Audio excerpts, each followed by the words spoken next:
જય હિન્દ, જય ભારત મિત્રો. સ્વાગત છે તમારું નવા વિડીયોની અંદર.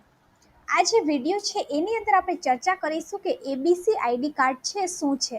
આધાર કાર્ડ, પાન કાર્ડ, ચૂંટણી કાર્ડ એ તો તમે સાંભળ્યું જ હશે, પરંતુ એબીસી આ તે નવું શું કાર્ડ છે એના વિશે આપણે આ વિડીયોની અંદર ચર્ચા કરવાના છીએ. હવે એબીસી આઈડી કાર્ડ છે શું? પહેલો પ્રશ્ન એ છે કે આ જે આઈડી કાર્ડ છે એનું નામ ઘણા બધા લોકો માટે નવું હશે, તો એબીસી આઈડી કાર્ડ છે શું? જે એબીસી આઈડી કાર્ડ છે એનું પૂરું નામ છે એકેડેમિક બેંક ઓફ ક્રેડિટ.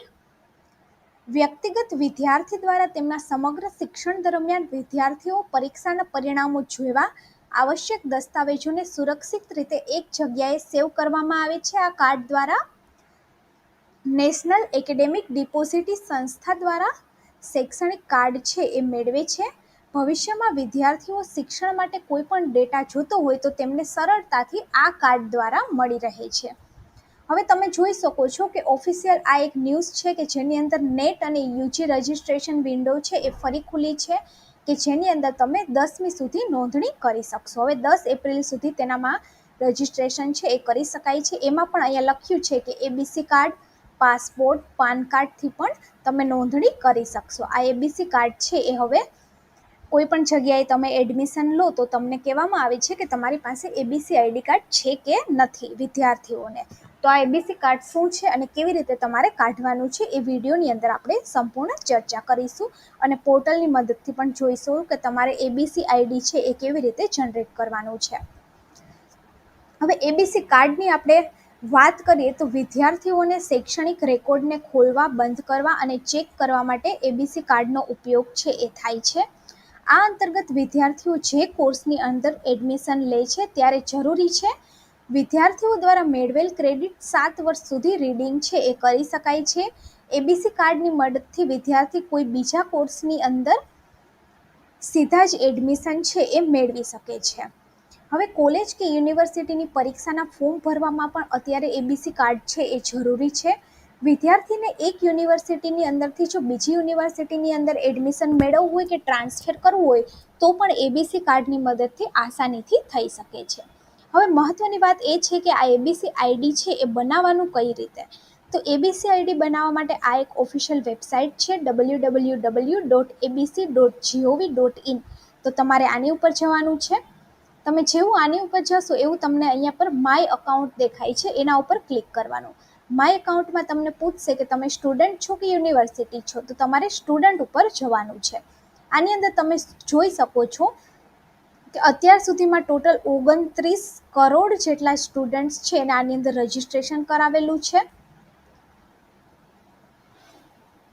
હવે લોગિનમાં તમે જશો તો વિદ્યાર્થી એમના મોબાઈલ નંબર અને પિનની મદદથી લોગિન છે એ કરી શકશે. ત્યારબાદ તેમને એમનું યુઝર આઈડી અને અધર ડિટેલ્સ છે એ નાખવાની હોય છે. ત્યારબાદ તેમનું સાઇનઅપ છે એ આની અંદર થઈ જશે.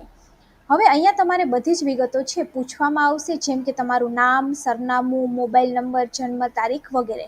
આ બધી વસ્તુ છે તમારે ફિલઅપ કરી દેવાની છે. ત્યારબાદ તમારે નીચે જે વેરીફાઈનું ઓપ્શન જોવા મળતું હતું એના ઉપર ક્લિક કરવાનું છે. તમારે આધાર કાર્ડ નંબર પણ આની અંદર નાખવાનું રહેશે. ત્યારબાદ આધાર કાર્ડ નંબર સબમિટ કરી અને તમારા આધાર કાર્ડ સાથે જે મોબાઈલ નંબર લિંક છે એના ઉપર એક ઓટીપી આવશે. એ ઓટીપી તમારે ત્યાં નાખવાનું. ત્યારબાદ તમારા ઈમેલ આઈડીને પણ તમારે વેરીફાઈ કરવાનું છે ઓટીપીની મદદથી. ત્યારબાદ વિદ્યાર્થીઓએ એડમિશનનું વર્ષ અને કઈ યુનિવર્સિટી છે તે બધી જ વિગત છે પૂછવામાં આવશે. યોગ્ય વિગતો ભરી અને વિદ્યાર્થીએ સબમિટ કરી દેવાનું છે. હવે આટલું કર્યા પછી એમનો એબીસી આઈડી છે એ મળી જશે. એટલે કે એબીસી આઈડી માટે તમારે એબીસીનું જે પોર્ટલ છે એના ઉપર જઈ અને રજિસ્ટ્રેશન કરવાનું છે, તો તમારું એબીસી આઈડી જનરેટ થશે. ત્યારબાદ તમે તમારું એબીસી કાર્ડ છે એ ડિજિટલ લોકરની મદદથી ડાઉનલોડ કરી શકશો. ત્યારબાદ તમારે ડાઉનલોડ કરવા માટે ક્યાં જવાનું, તો કે ડાઉનલોડ કરવા માટે તમારે ડિજિટલ લોકરની વેબસાઇટ ઉપર જવાનું છે અને ત્યાંથી તમે ડાઉનલોડ કરી શકો છો. અહીંયા તમે જોઈ શકો છો ન્યૂ ઇન ધ ડિજી લોકરની અંદર academic bank of the credit આવેલું છે. હવે એબીસી કાર્ડ છે એ કોઈ પણ જગ્યાએ એડમિશન લેવા માટે બહુ જ જરૂરી કાર્ડ છે કે આની અંદર અત્યાર સુધીની અંદર 2 કરોડ લોકો વિદ્યાર્થીઓ છે એમને ઓલરેડી રજિસ્ટ્રેશન કરાવી દીધું છે. હવે અહીંયા તમે જોઈ શકો છો academic bank of the credit student કે જેમને પહેલાં મેં આગળ બતાવ્યું એમ આ વેબસાઇટ ઉપર છે અને પહેલાં તો એમને એમનું એબીસી આઈડી છે એ જનરેટ કરવાનું છે. ત્યારબાદ ડિજિટલ લોકરની મદદથી એ એમનું એબીસી કાર્ડ છે એ ડાઉનલોડ કરી શકશે. અહીંયા તમારે લોગિન એઝ અ સ્ટુડન્ટ કરવાનું છે. લોગિન એઝ અ સ્ટુડન્ટ કરી અને આગળ મેં જેમ કહ્યું એમ બધી વિગતો તમે ભરશો એટલે તમારું આ જે એબીસી આઈડી છે એ ક્રિએટ થઈ જશે અને તમારો એક એબીસી નંબર છે એ આવી જશે.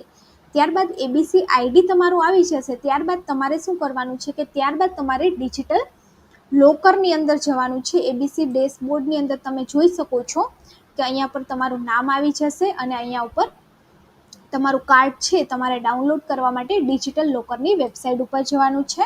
ડિજિટલ લોકર ઉપર તમારે સાઇન ઇન કરવાનું છે.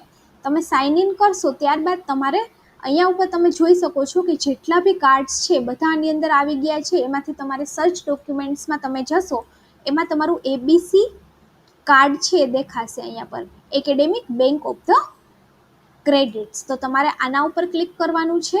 આના ઉપર તમે ક્લિક કરશો તો તમારું એબીસી કાર્ડ છે અહીંયાથી તમે ઓટોમેટિક ડાઉનલોડ કરી શકશો. અને અહીંયા તમે જોઈ શકો છો કે ગેટ ડાઉનલોડ, અહીંયા તમારું નામ આવી જશે, તમારી ડેટ ઓફ બર્થ, તમારી જેન્ડર બધું આવી જશે. અહીંયા તમારે ઓનલી ગેટ ડોક્યુમેન્ટ કરવાનું છે. તો તમારું જે ડિજિટલ એબીસી આઈડી કાર્ડ છે ડાઉનલોડ થઈ જશે, જેમાં તમારું નામ, તમારું ડેટ ઓફ ધ બર્થ, તમારી જેન્ડર, તમારું આઈડી નંબર લખેલું હશે અને વેરીફાઈ પણ થયેલું હશે. તો વિદ્યાર્થીઓ માટે અત્યારે આ એબીસી કાર્ડ છે બહુ જ જરૂરી છે.